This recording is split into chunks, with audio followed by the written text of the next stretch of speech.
Assalamualaikum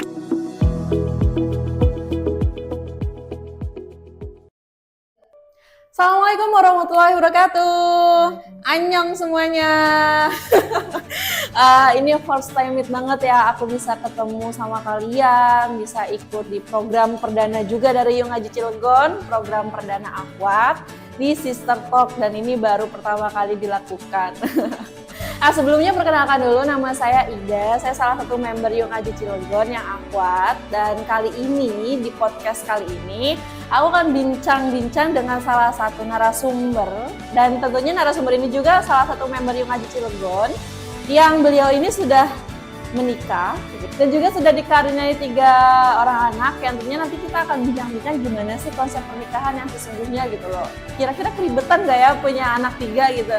Nah, nggak lama-lama lagi kita langsung ke narasumber kita aja, Umi. Halo, Assalamualaikum Umi. Waalaikumsalam warahmatullahi wabarakatuh. Alhamdulillah. Sehat Umi, gimana kabarnya? Sehat. Nah, Umi, jadi gini, ini kan salah satu program yang Haji kan mengadakan Sister Talk, dan kali ini kita mau bincang sama Umi terkait dengan pernikahan gitu kan. Karena banyak nih yang saat ini kan yang istilahnya pernikahan itu hanya dijadikan suatu momentum untuk menyatukan 2 insan yang saling sama suka gitu kan. Padahal kan sebenarnya esensinya kan lebih dari itu gitu kan. Terus juga kita gitu kan yang sebagai jomblo nih ya, ya sebagai jomblo. Alhamdulillah ya. Enggak, Umi udah nggak jomblo gitu kan. Nah, kita yang sebagai jomblo tuh kayak mungkin ada aja perasaan takut untuk mulai menikah gitu kan. Jadi kita kayak lebih fokus ke karir gitu kan, ataupun yang lainnya, dan bahkan menganggap ya udahlah. Emang sih kita kan kalau mau menikah itu kan kayak harus persiapan gitu kan, harus di segalanya udah matang lah, termasuk batin kayak gitu segala macam gitu kan. Tapi terkait dengan saat ini banyak juga yang jomblo-jomblo kayak gitu yang akhirnya takut untuk menikah karena banyak sekali isu-isunya kayak gitu. Nah, kita mau bincang-bincang kayak gitu sih Umi hari ini. Alhamdulillah. Tapi Umi sebelum kita lanjut ke pertanyaan yang lebih dalam gitu kan ya, saya mau Umi nyapa dulu dong ke teman-teman Young Haji Cilegon sana, perkenalan, terus juga rumahnya di mana gitu kan. Halo teman-teman, apa kabar semuanya? Semoga Allah selalu memberikan kesehatan ya pada kita semua. Perkenalkan saya Fatihatur Rahmi atau Fatia Hasan biasanya ya, nama bekennya gitu. Masya Allah. Saya ini adalah salah satu member Young Haji Cilegon ya. Alhamdulillah, saya termasuk yang senior di sini. Menemani teman-teman yang masih ingin dibagi pengalaman gitu, bagaimana kehidupan para senior. Biasa senior. Ya, saya tinggal di Cilegon lah tentunya. Tapi Umi, berarti kan ini Umi emang asli Cilegon atau emang ada dari luar tapi ikut suami? Alhamdulillah saya di sini karena usia pernikahannya udah 13 tahun gitu ya, dan saya aslinya itu sebenarnya Sumbawa, NTB gitu. Nah, saya ikut suami sejak menikah, jadi ya alhamdulillah 13 tahun di Cilegon sepanjang umur pernikahan. Berarti 13 tahun, tapi Umi aslinya dari NTB Sumbawa, tepatnya di Kecamatan Lape. Halo orang Lape. Halo bagian Sumbawa. Ada member dari Sumbawa juga kita ya. Luar biasa.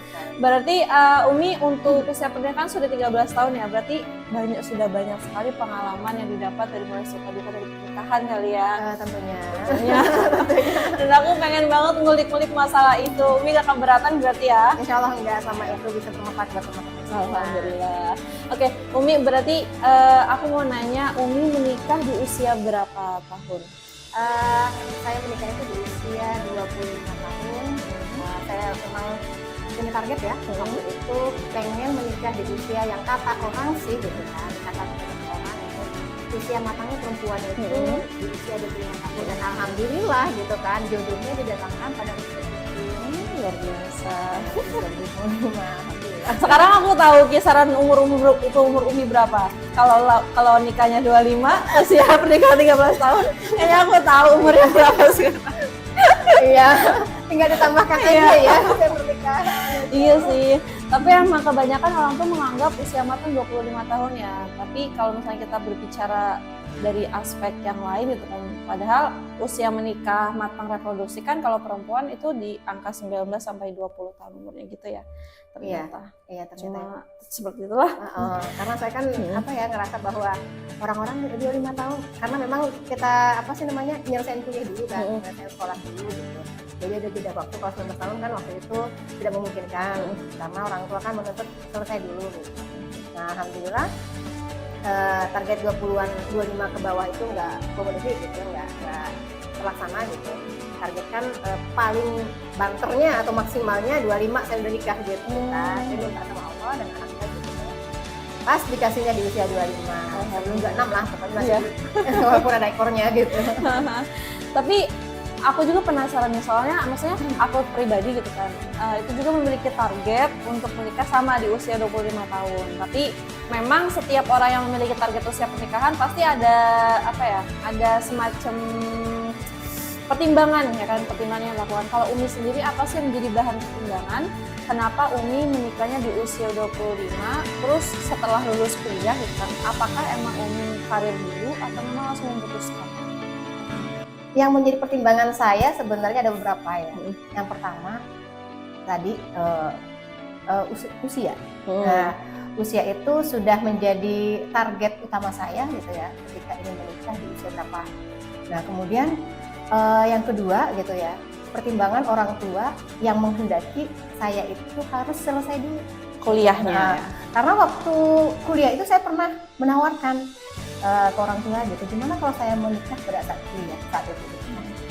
Ternyata orang tua tidak mengizinkan. Gimana kalau kamu selesaikan aja dulu gitu. Jadi ya sudah, saya memenuhi amanah itu gitu kan. Selesai kuliah gitu, qadarullah saya dikasih kesempatan berkarir dulu setahun setengah gitu sebelum jodoh datang. Alhamdulillah setelah itu baru menikah pada usia targetnya. Dan yang ketiga itu adalah tentunya kita sebagai muslim gitu ya, yang insya Allah kesadaran kita itu adalah Allah dan Rasulnya gitu ya.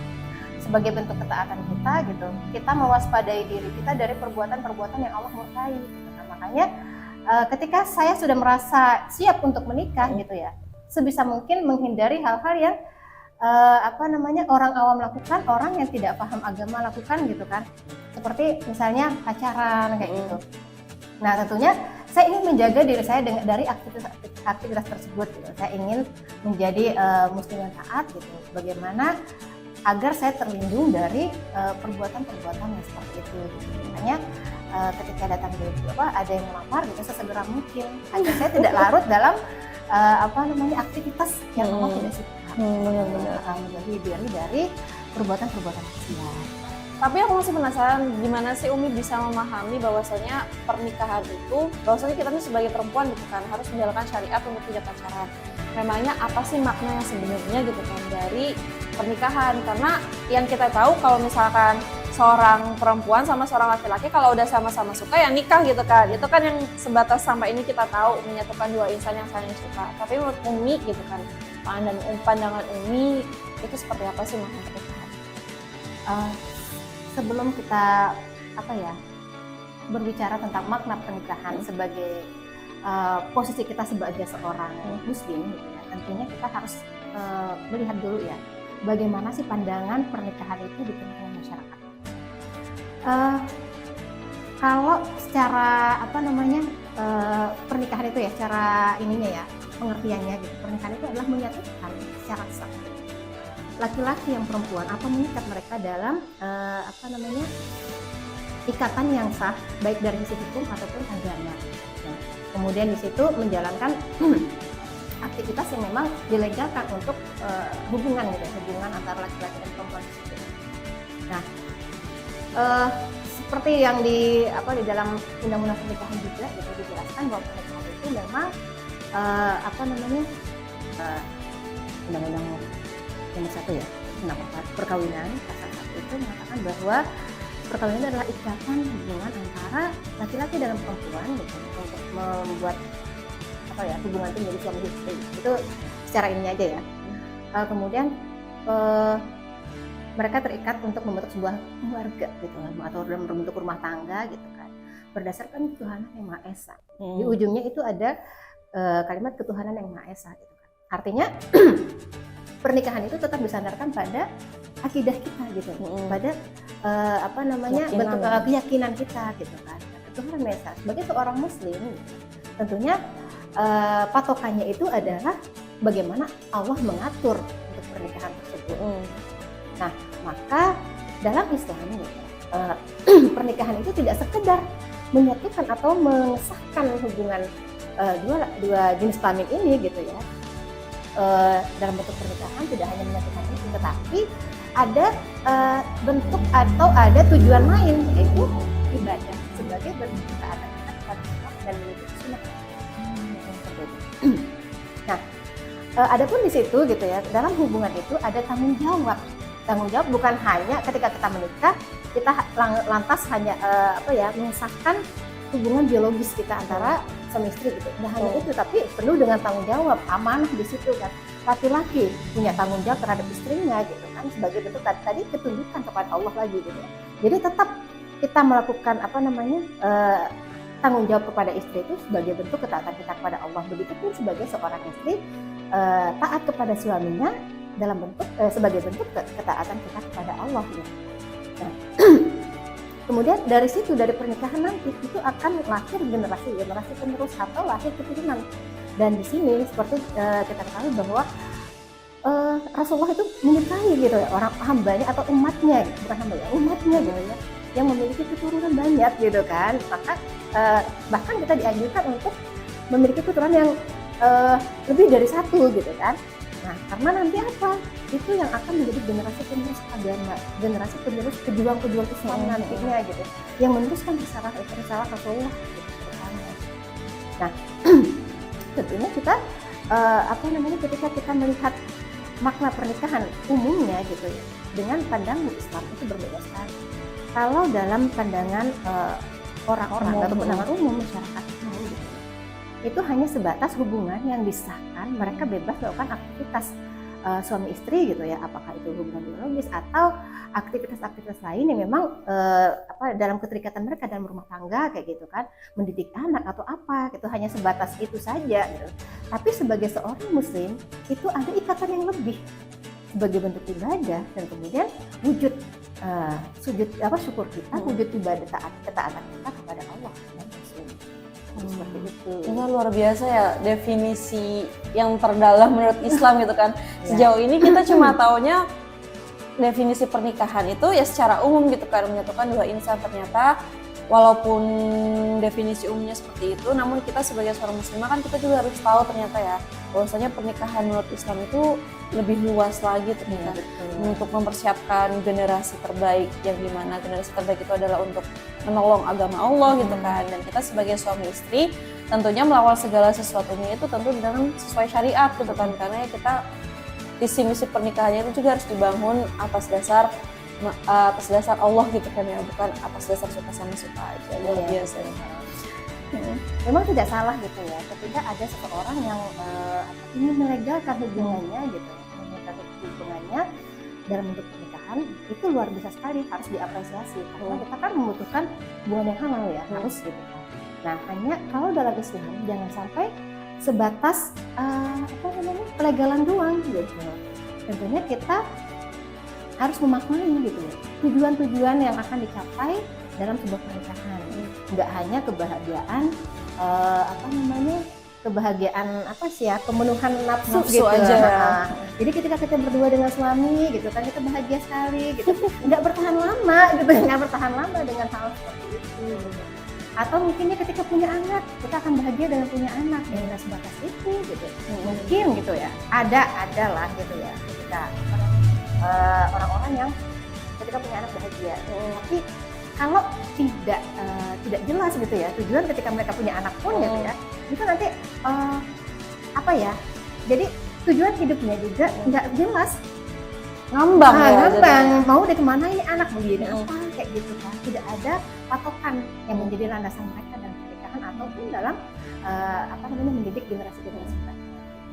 Iya sih benar, soalnya emang banyak juga kan akhirnya yang banyak orang tua yang anak-anaknya tuh merasakan broken home karena memang tidak merasakan bagaimana peran orang tua sesungguhnya gitu ya Om ya. Tapi dari dua definisi itu ya, dari yang kita ketahui definisi secara umum sama yang ternyata Islam memiliki definisi yang lebih luas gitu tentang pernikahan. Tapi menurut Umu gitu kan, menurut Umu apa sih yang menjadikan anak-anak ini, maksudnya kaum muda ya, milenial kayak gini, kayak takut untuk menikah gitu? Apa sih yang Umu lihat dari kedua definisi atau sesuatu yang terjadi saat ini terkait dengan pernikahan? Kok bisa sampai takut untuk menikah? Sungguh menyedihkan ya ngelihat fenomena saat ini gitu, di mana anak-anak muda sekarang itu malah dengan bangganya gitu atau dengan luasnya mereka mengatakan bahwa tidak mau menikah atau takut menikah gitu ya. Itu karena apa? Yang pertama yang kita lihat saat ini yang lagi viral-viralnya gitu ya, banyak sekali kasus-kasus rumah tangga gitu yang di blow up oleh media gitu, seakan-akan memberikan gambaran bahwa pernikahan itu buruk gitu, terus menjadi ada momok lah gitu ya. Ternyata orang gitu, ketika tadi kan niatnya menikah itu untuk ibadah, untuk bahagia gitu kan, karena memang ketika kita menikah otomatis ada kita menyukai lah lawan jenis kita, calon suami kita, pasangan kita gitu ya. Nah tapi ketika kita menikah ternyata banyak sekali konflik yang lahir di sana gitu kan, kemudian media juga ikut gitu ya meramaikan gitu ya konflik-konflik itu gitu, kemudian menceritakan tentang perselingkuhan atau menceritakan tentang bagaimana ada KDRT segala macam gitu, sehingga generasi muda saat ini gitu ya beranggapan bahwa ngapain menikah kalau begitu seramnya gitu, kehidupan mereka ternyata nggak bahagia gitu kan, yang awal-awal bahagia ternyata banyak problemnya kayak gitu. Mending begini aja, mending berkarir aja, happy sama teman-teman, kumpul-kumpul gitu kan. Nah itu yang menjadi ada ketakutan ketika nanti suami kita nanti ketika dalam pernikahan, suami kita melakukan aktivitas tersebut gitu ya. Ada KDRT, terus ada juga gitu ya bisikan-bisikan atau isu-isu yang berkembang di masyarakat gitu, bahwa ketika perempuan gitu ya menjadi seorang istri, maka dia akan tunduk kepada suaminya. Nah ini ketundukan seperti ini yang disempitkan maknanya oleh orang-orang feminis gitu ya, kelompok tertentu gitu ya. Itu menjadi ilmu atau informasi yang salah gitu ya, informasi yang akhirnya diterima oleh masyarakat, oleh generasi saat ini gitu. Itu hal yang ini tidak baik. Saya kan nggak perlu tunduk, kalau saya menikah saya harus tunduk sama suami saya, ngapain gitu kan?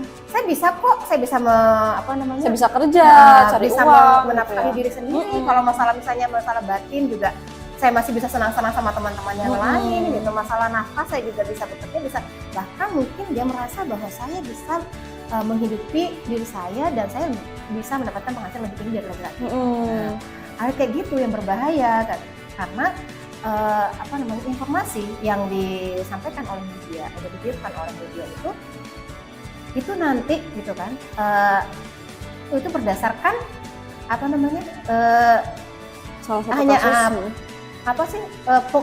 informasi-informasi yang tidak tepat gitu loh, atau ilmunya itu gitu ya dari pemahaman-pemahaman tertentu gitu ya. Iya, bukan dari kalau dari Islamnya tidak mendapatkan gitu kan. Artinya kalau dari pandangan, dari sudut-sudut pemikiran yang salah gitu, maka dia akan menerima itu sebagai informasi yang salah gitu kan. Tapi kalau dia memahami posisi dia sebagai istri yang sesungguhnya, bagaimana pandangan Islam mengatur itu, maka dia tidak akan sendiri. Maka dia akan bisa menerima bahwa kenapa perempuan itu tunduk ketika menjadi seorang istri, dan batasan-batasan ketundukannya itu juga tak jelas dalam Islam. Sementara kalau yang digembar-gembarkan oleh pemikiran-pemikiran yang ada saat ini gitu ya, hanya sebatas bahwa perempuan itu tertindas dalam ketundukan itu dan ketaatan kepada suaminya itu gitu. Jadi dijadikan bahwa kelak perempuan itu bisa menjadi korban dari pernikahannya gitu. Dan memang kebanyakan gitu ya kasus-kasus perceraian gitu kan, siapa yang akan jadi korban? Istri biasanya gitu kan. Jarang biasanya kan perempuan yang berselingkuh. Kalaupun ada yang berselingkuh biasanya gitu ya, akan yang disalahkan itu pihak laki-laki gitu, misalnya kayak gitu. Atau mungkin ya ketika mereka isu-isu yang berhembus tadi sudah memenuhi gitu ya pemahaman atau sakofa atau maklumat gitu ya dari generasi kita gitu, maka itu akan memperburuk gitu, pemikiran. Berarti emang seberpengaruh itu dan seberbahaya itu ya tentang informasi yang kita dapatkan gitu kan. Kalau misalkan kita itu tidak memiliki landasan gitu kan, landasan dalam berpikir gitu kan. Kalau misalkan ternyata landasan berpikir kita itu secara umum bukan Islam, maka setiap isu yang kita terima gitu kan, baik itu tentang pernikahan ataupun yang lainnya, kalau misalkan informasinya itu yang disampaikan media buruk, berarti kita akan menangkapnya buruk gitu kan. Kita langsung ngikutin arus beritanya gitu kan, arus media tanpa mempertimbangkan atau memikirkan oleh diri kita sendiri gitu kan. Iya, betul. Hal yang sekeras itu ternyata ya berita. Jadi yang kedua, selain tadi isu Terkait berita gitu. yang buruk ya di media itu, yang kedua itu kita lihat fenomena ya bahwa anak muda sekarang itu lebih cenderung ingin sendiri atau tidak terikat dengan pernikahan itu karena mereka lebih menikmati masa atau mungkin rasa senang atau kesenangannya atau sudah nyaman rasa nyaman di dalam kehidupan sekarang, misalnya sama teman-teman kumpul kayak gitu kan, atau misalnya dengan penghasilan yang besar gitu kan, atau mereka bisa bebas melakukan aktivitas tanpa terikat anak atau apa waktu kayak gitu kan, mereka juga bisa lakukan semau mereka kayak gitu. Nah, namun disayangkan mereka tidak memahami bahwa di dalam diri kita itu sudah diberikan potensi oleh Allah. Yang pertama itu adalah akal. Yang kedua itu adalah kebutuhan jasmani. Nah, kemudian yang ketiga itu adalah naluri. Nah, saya akan membahas di sini tentang naluri ya. Naluri itu ada 3. Yang pertama itu naluri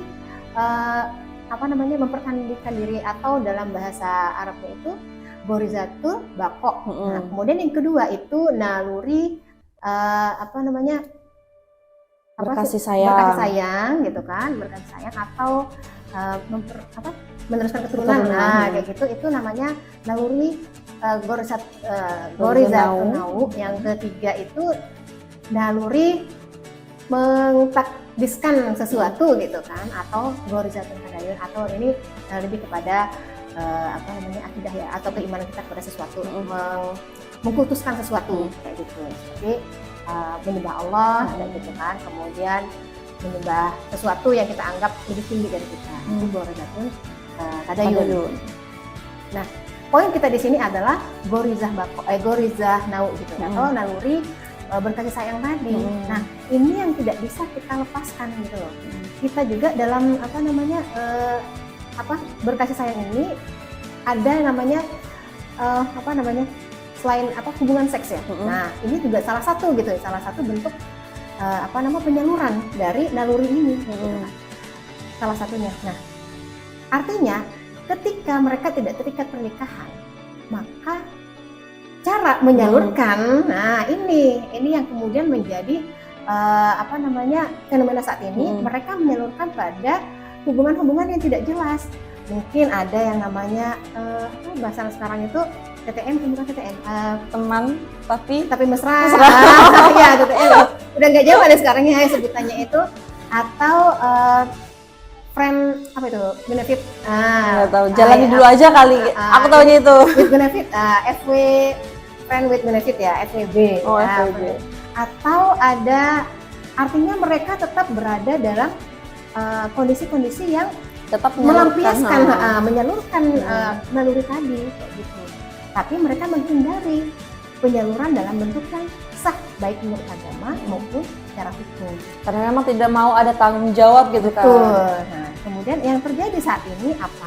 Malah banyak di situ ada pemerkosaan, kemudian ada anak kecil juga menjadi korban gitu kan. Ada yang anak remaja, anak orang tua dengan anaknya gitu. Banyak sekali fenomena yang kalau kata kita di luar nalar lah, di luar yang kok semakin kesini semakin kesana gitu kan. Karena itulah gitu ya, efek ketika kita menyalahi gitu ya naluri itu, atau tidak menyalurkan atau tidak menempatkan penyaluran naluri tadi di tempat yang tepat kayak gitu. Kita lebih fokus yang penting tersalurkan gitu loh. Artinya apa? Generasi kita saat ini udah sangat terpuruk. Mereka tidak tahu batasan-batasan norma. Jangankan ngomong agama gitu kan. Batasan-batasan tata krama gitu ya, adab itu mereka sudah buang gitu kan. Yang penting mereka happy gitu. Mereka bisa bertindak semau mereka, apalagi sekarang kalau ada duit gitu. Nggak ada duit ya tindak kekerasan kayak gitu bisa saja gitu. Seperti itu. Iya, jadi berarti orang-orang yang tidak menikah itu tetap yang memutuskan untuk menunda atau tidak menikah itu mereka tetap memiliki potensi yang tadi ya Goriza itu ya, Goriza mau gitu kan, dan itu sudah alamiah ada gitu kan, kapanpun itu pasti akan ada, dan ketika kita belum nikah jalan satu-satunya menyalurkan ya dengan mereka yang belum halal itu ya. Lantas itu yang bisa menjadi salah satu hal yang membuat kita takut juga untuk menikah kan ya, karena kadang orang yang sudah menikah pun mereka kadang ada yang kurang puas jadi menyalurkannya ke yang belum halal juga. Iya, betul. Itu tadi pemahaman kita gitu ya, landasan kita udah bukan lagi sebagai pernikahan itu sebagai bentuk ibadah, tetapi hanya penyalurannya saja. Dan ini yang harus kita luruskan gitu, bahwa jangan sampai pernikahan ini hanya menjadi kisah-kisah yang buruk gitu ya, hanya sebagai wadah gitu ya, wadah untuk kita meneruskan informasi-informasi yang salah kepada orang generasi muda. Tapi saya jadi penasaran gitu, gimana sih tips dan caranya supaya apa aja yang harus kita persiapkan ketika kita itu hendak mau menikah gitu kan, supaya kita juga tidak terjerumus ke pernikahan yang salah. Kalau tips itu sebenarnya sudah ada ya dari zaman semua ya. Sudah ada, hanya saja keterbatasan ilmu, keterbatasan informasi kita, dan kemalasan kita untuk menggali ilmu tersebut itu yang membuat kita susah gitu ya untuk bagaimana sih menerapkan gitu ya, menjalankan fase-fase atau tahap-tahap, atau mencari cara agar kita menggali informasi dan ilmu tadi agar kita tidak terjerumus ke dalam pernikahan yang salah. Nah, yang pertama tentunya gitu ya, segala sesuatu sebagai seorang muslim taat kepada Allah, segala sesuatu itu kita harus sandarkan pada Allah. Apa sih yang Allah dan Rasulnya ajarkan? Yang pertama, kita tidak boleh tidak boleh melakukan hal yang dilarang. Allah menghalalkan namanya pernikahan, dan Allah itu mengharamkan namanya perzinahan, karena pernikahan itu adalah sesuatu yang sah di mata agama dan hukum gitu. Sementara perzinahan baik agama atau hukum itu haram gitu. Maka lakukanlah gitu ya pernikahan itu gitu kan. Tapi ada beberapa ketentuan kalau dalam Islam ya. Tentunya sebelum kita bahas tentang pernikahan itu bagaimana trik agar harus kita tahu dulu gitu ya, bahwa dalam Islam itu juga mengatur tentang tata cara hubungan atau tata cara pergaulan ya antara laki-laki dan perempuan. Oke. Ada beberapa hal yang harus kita siapkan ya. Jadi kalau secara umum itu ada yang namanya persiapan fisik. Persiapan fisik tentunya kita dalam menikah itu harus dalam kondisi sehat dong. Nggak mungkin kita sakit gitu kan. Yang kedua, kesiapan mental. Nah, dalam rumah tangga itu tentunya kita akan nanti berhadapan dengan permasalahan yang baru gitu kan. Seperti ibaratnya hidup, ketika kita dalam perjalanan pasti ada kerikil-kerikil yang akan kita lewatin. Begitu juga dalam kehidupan rumah tangga seperti itu. Maka kita akan juga melewati kerikilnya nanti. Ujian-ujian itu pasti ada. Nah, kesiapan mental. Dan yang ketiga itu adalah kesiapan ilmu dan keimanan. Nah, itu sebenarnya yang pertama ya, kesiapan akidah yang kuat gitu ya, ketaatan kita sebagai seorang muslim tentunya ya. Kemudian ilmu menikah itu enggak cukup bagaimana kita cara berhubungan ya dengan pasangan kita, berhubungan biologis gitu ya. Enggak hanya itu. Memang harus dibutuhkan gitu kan. Dibutuhkan bagaimana kesehatan reproduksi gitu kan. Kita juga harus paham seperti itu. Kemudian kita juga harus tahu gitu kan, apa sih peran kita? Bagaimana sih peran kita di dalam pernikahan? Sebagai istri apa tanggung jawabnya? Apa haknya? Sebagai suami juga begitu gitu kan. Jadi pembunuhan hak dan tanggung jawab ini kalau tidak mengerti gitu ya. Salah satu tidak mengerti pasangan itu, maka susah. Jadi keduanya, bukan hanya perempuan kita aja yang belajar gitu ya, tetapi pihak pasangan kita pun harus belajar. Dia menjadi suami nanti gitu, dia harus tahu bagaimana sih posisi dia sebagai imam.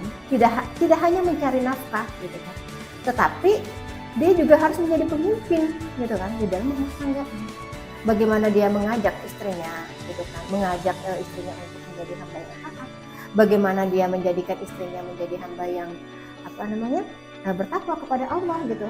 Kalau dia tidak punya ilmunya, maka rumah tangga juga akan hancur begitu. Atau sebaliknya gitu kan, istrinya nggak mau gitu kan, nggak mau taat pada suaminya gitu. Nah itu juga timpang jadinya gitu. Sementara dia punya harus sama-sama paham gitu loh, bahwa mereka punya hak dan kewajiban yang sama di bawah hak dan kewajiban kepada Allah.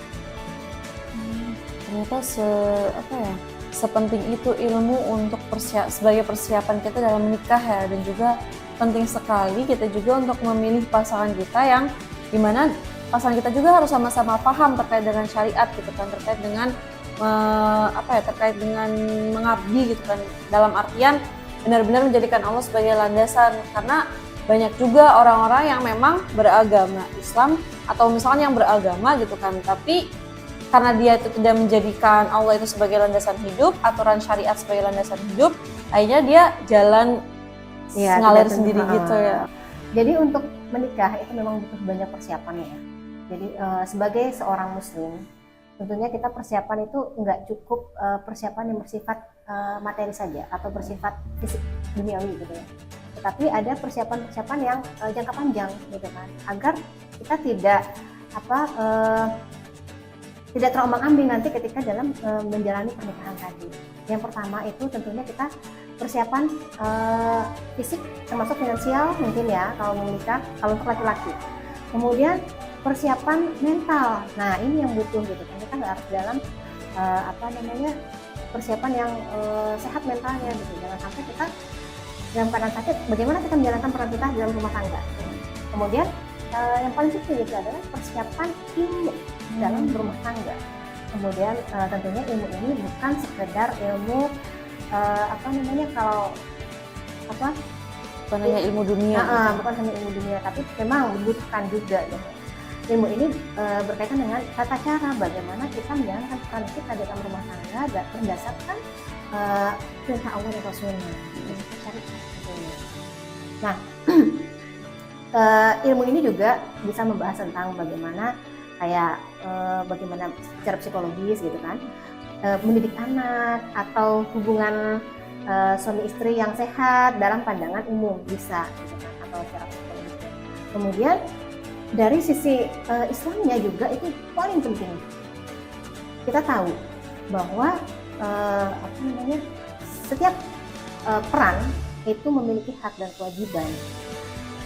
Laki-laki sebagai kawan, sebagai pemimpin, sebagai pencari nafkah, dan sebagai penanggung jawab keluarga. Nah, sebagaimana kita tahu bahwa kewajiban tugas utama laki-laki itu atau suami itu bukan mencari nafkah atau ngebahagiain di dunia saja, tetapi kata Allah gitu ya, selamatkanlah keluargamu dari siksa api neraka. Jadi tugas seorang laki-laki dalam rumah tangga itu nggak main-main. Jangan sampai kita abai dengan tugas utama ini. Gitu. Kebanyakan kita kan melihat ya di masyarakat umum itu mereka lupa gitu ya, tidak mengajarkan bagaimana anak istrinya sholat, tidak mengajarkan bagaimana keluarganya taat kepada Allah. Padahal itu adalah tugas utamanya. Yang difokuskan itu adalah mencari nafkah. Nah ini karena apa? Kekurangan ilmu dalam membentuk rumah tangga. Nah dia nggak tahu perannya jadinya gitu kan. Nah istri pun demikian. Bagaimana dia menjaga kehormatan suaminya, menjaga kehormatan dirinya, menjaga kehormatan keluarganya. Kebanyakan ketika suaminya bekerja, dia selfie, dia joget-joget di aplikasi itu gitu ya. kan. Menjadi selebgram atau apa gitu kan. dia bisa di dalam rumah tetapi dia mengekspresikan dirinya di luar, di jagat raya melewat media sosial seperti itu. Nah, ini juga karena ketidaktahuan, tidak punya ilmunya. Tapi kalau sebelum pernikahan kita sudah tahu gitu kan, batasan mana yang harus kita lakukan, apa yang harus kita lakukan dan yang tidak boleh kita lakukan dalam pernikahan, maka insya Allah tidak akan terjerumus dalam pernikahan yang keliru atau tidak akan terjadi kemaksiatan di dalam rumah tangga atau hal-hal yang membahayakan rumah tangga. Gitu.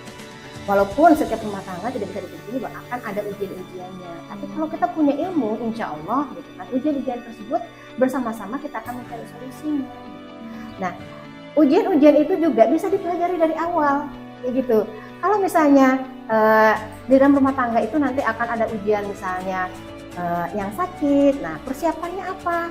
Orang tua, suami istri juga harus tahu apa yang harus dipersiapkan ketika anak sakit atau pasangannya sakit, yang seperti apa. Gitu. Mereka juga harus belajar. Atau misalnya ujian yang lebih berat, misalnya kayak ekonomi. Nah mereka juga mempersiapkan hal-hal yang bersifat kayak finansial kayak gitu kan. Bagaimana mereka mengembangkan ekonomi mereka, gitu.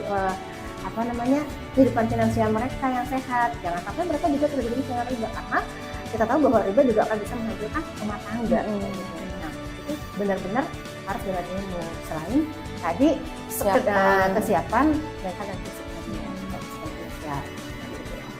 Luar biasa ya, ternyata banyak banget persiapan yang harus kita lakukan supaya kita itu tidak terjerumus di pernikahan yang salah dan juga nggak takut untuk menikah gitu kan. Karena emang berita itu benar-benar mempengaruhi kita gitu kan dalam memiliki pemikiran.